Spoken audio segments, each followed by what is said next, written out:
Hello and welcome to the channel for our CollegeTF Throwback review.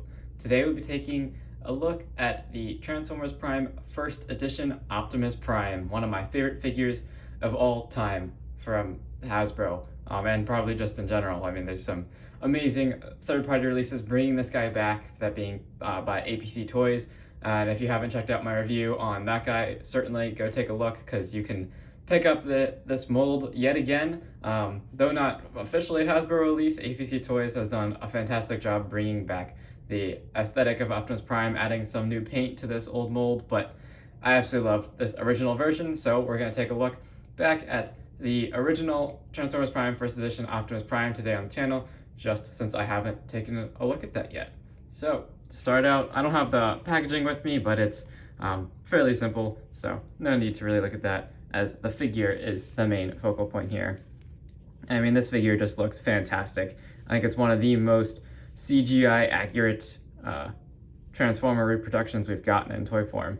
He just looks straight out of the cartoon, very, very similar. The really only minor difference between the model and the actual show is the fact that the wheels here are on the sides, and I believe in the show they're actually on the back here. But otherwise, I mean, he's basically spot on. So really, really nice. So just setting his accessories off to the side here to start, so we can take a closer look at some of the fantastic sculpt and paintwork on this guy. Peel those off. Hands all squared away. Here we go. So let's take a look at that awesome Transformers Prime face sculpt. Very, very nice. I mean, they nailed it, honestly. I have very few critiques on this figure. I will say my only main critique here at the head is just the joint it's on is kind of loose.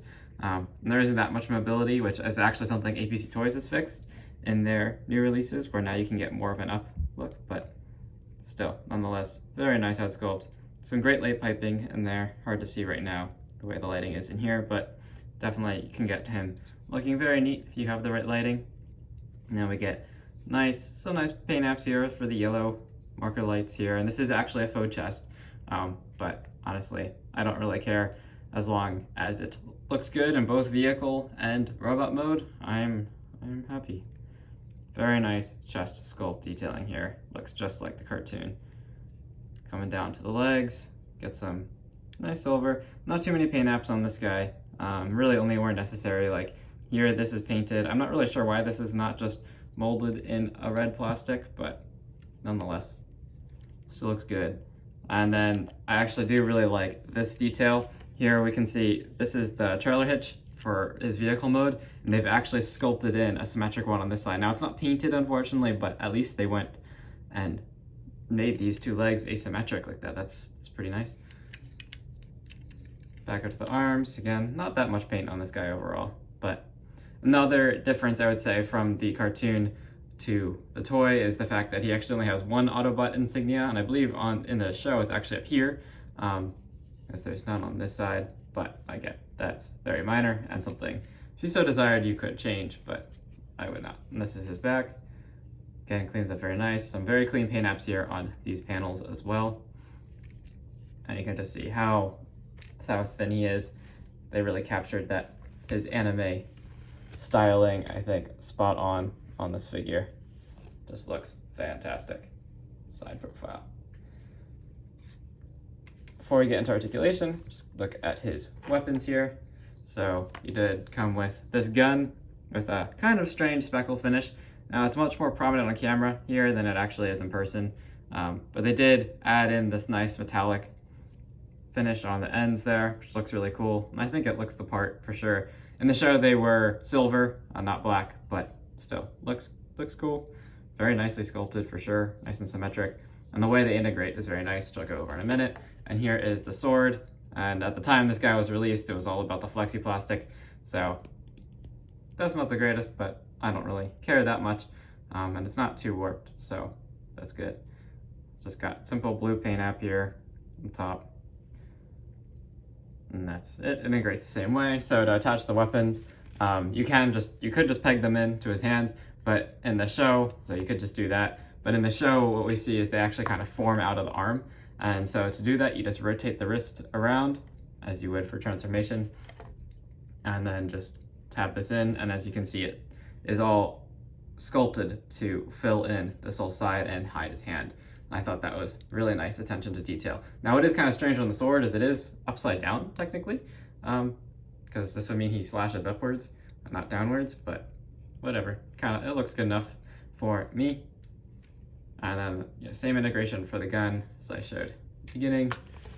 Just take this, take it in, like so, and it fills out his arm, and that definitely looks really, really awesome. Have him gunning down the Decepticons. The only complaint with this is that he didn't come with two, honestly, but given that we see him wielding one sword, one gun fairly frequently in the cartoon, I think the accessories were great. And I mean, if they were to release this guy now, he would be in the leader price point just due to his size. Unfortunately, I don't have my Earthrise Optimus Prime here for comparison, but he is a good bit taller than the modern Voyagers, and that was true with all the Prime first edition figures in general. Now into articulation here, we do get a ball joint at the head here, so I can look all the way around and up and down ever so slightly there, but just full pivot mainly. It is fairly dynamic looking the way you can move his head, not really any side to side. Then the shoulders, these can hinge out of the way, so we can get the arm up to a great degree, and depending on how you rotate the arm, you can get it to turn more. Then we do get full 360 here, of course, and then bicep swivel, and nice way a little past 90 there at the elbow, and then at the wrists, nothing except for that, inward rotation for attaching the weapons. Then there isn't really a waist rotation. There's a transformation joint there, but it's offset, so that does not look very good for a waist rotation, but you could utilize it if you desired. It's not really meant to be used like that, as it kind of clicks into place for robot mode. And you gotta remember, these are older figures, so also no ab crunch, but that's not expected really from mainline Transformers. We do get very, very good kick there, forward, backwards. Does hit the backpack, but that's still pretty good range. Get very nice range out of the knee there, full 90. And then the feet are fantastic. We get nice rock here at the toe, which is pretty dynamic, so pretty far range there. We do get up and down as well, and you can hinge these inwards if you wanted to. Now I will say, on my copy at least, this front piece doesn't tend to tab into the leg very well, but he is still stable, so definitely an awesome figure. Love him so much. Now what I was saying about that flimsy plastic, that is here also on the smokestacks, but everywhere else they've used solid plastic on this guy, so very nice figure. And overall, I would say that, the weight of this guy is much heavier than what we get on modern Voyagers. It's just thicker. And the transformation, as you'll see, is definitely much more complicated. Now, my other complaint with this guy when he originally came out is he was never released on the East Coast, which I am on the East Coast, and so unfortunately never even saw him on a shelf, so I didn't know he existed until much more recently. So that's kind of unfortunate. And I mean, the main reason for that was they didn't make very many of these first edition figures because there's lots of complaints from parents apparently about them being too complicated to transform, which, I mean, yeah, for the time I can definitely see, as there wasn't as big of a collector market, especially for cartoon figures, that he definitely would have been, these first edition figures were definitely on the much more complicated side, and could definitely be frustrating, especially if you try and follow the instructions that came with these figures, as they're incredibly convoluted. So, all right, then, speaking of transformation, let's get into it. So, to start, there's lots of different ways to do this. But first, you just want to manipulate the hands around here. So just fold this up and rotate it in. And we already pulled this piece out. I just want to then collapse all this down. Actually, don't rotate that. There we go. Like this. That around. Same thing on this side. Bear with me here. It's been, last time I transformed this was actually the APC Toys one, but it's been a little while since I've done the first edition figure here. So you just want the arms to look like that to start, and hinge them up. And then here, we just want to detach them from the wheels and pull the whole chest out here to separate it out. And just want to hinge all this around. And actually we need to rotate this around, so this will seat, on top there. So then bend at the elbow here. Just want to hinge this out of the way for now. Bend at the elbow, then collapse this piece back over and bring it all down like that and rotate all the way around like this. Repeat the same thing on the other side. So just want to hinge the shoulder flap out of the way so we can bend here at the elbow, and actually before that bend at the elbow, then collapse this all down. And you kind of see we have this little nub there on this side, but not on the other side, and that's to keep this locked in place when we get it all the way into truck mode. Now we want to collapse this forward section down, and I actually rotated these the wrong way. Rotate this way. There we go. Both sides. Rotate this one back around and bring all this down like that, and all this will collapse down eventually. We'll get to that. Just kind of leave it up front like that for now. We want to come to the legs here, just collapse these pieces down on top, and then fold. Before we fold the back part down, to rotate at the waist here, I believe. No, we do need to move these the other way. Okay, so fold these pieces down and then detach from the chest section there. And now we have enough clearance to fold these all the way up so we can rotate the waist around like that. So now we're left with something like this, kind of a mess. Again, you can kind of see the complexity in the transformation here. And then with all this hinged where it is, now we can begin to collapse this whole front section down. So to do that, just want to angle all of this down like this. There are quite a few joints in here, so it's definitely a bit tricky to showcase, but there we go. And I did already go through this transformation. The APC Toys, of course, is absolutely identical. I probably did a little better in that video, honestly, but so now we just want to line up all of the tabs and slots we get here. So just hinging these down so you can get a better view. We get a tab here that goes into a slot on the side there. There's some tabs that overlap here on the top of the hood. Same thing on the other side, tab and slot there. And then we get some long slots and tabs here that overlap at the front. So it's just a matter of combining those together and then aligning these tabs in together here. And we get something like that. There we go. That is the whole front of the truck, just about. We just have to bring these front pieces around. So to do that, you just want to hinge these forwards and then collapse down like this. And then they will snap together in front like that and just completely solidify the whole front. So there's the whole front of the truck is now done. So that's pretty amazing in my opinion, that all the entire arm assembly and upper chest becomes just the front of the truck, which is very different, I would say, than most transformations of a long nose style truck. Next, we want to fold these pieces out from behind the head here. We can just then flip the head inside. And now for the legs will actually, this whole back section of the leg will actually form the back section and top of the truck. So just fold these up. You want to get this trailer hitch here out from the side and make sure it's hinged all the way up. Collapse the legs here. Just tab them together, tab very securely, that. And then the trailer hitch will overlap on a tab there and hold everything very firmly in place.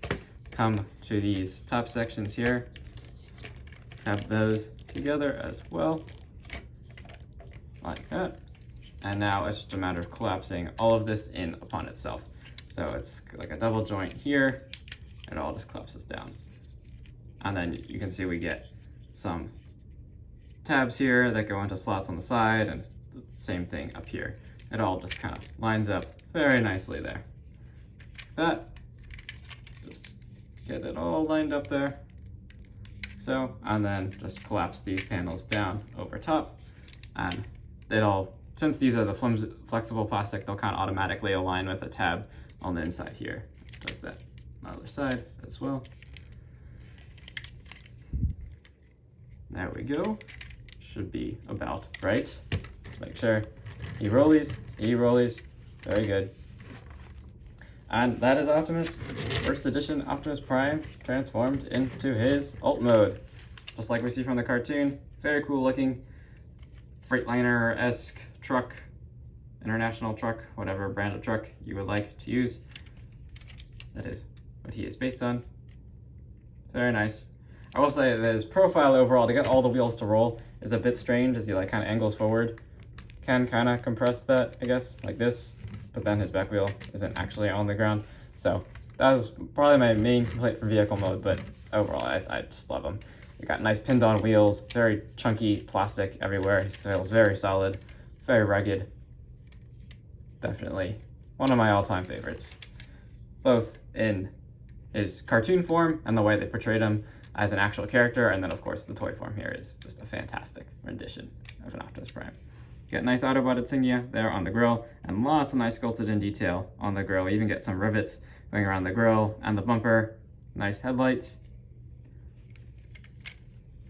Then this is the actual windshield, which is covered up in robot mode, but we do get like correct number of running lights and everything up top. Lots more rivet detail on the side, and a lot of this is painted. Here, all this is painted plastic. So it looks very nice. This bottom piece is molded in blue, but I think they did a fairly good job matching paint color. I think it's probably more dramatic on camera than it is in person. It's very hard to tell in person. Nice back. Again, just like what we see in the cartoon.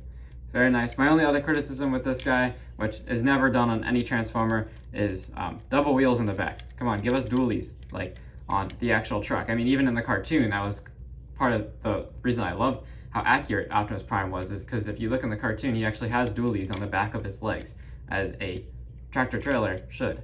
So I wish they did give us that on the toy, but obviously can't complain because this is very, very, very nice toy, definitely. So that is a throwback look at the Transformers Prime First Edition Optimus Prime. I'll do some more reviews if you guys like these. Be sure to subscribe to the channel if you like my reviews, and stay tuned for the next throwback review. And there's also plenty of new stuff in the works as well. Thanks for watching. See you next time.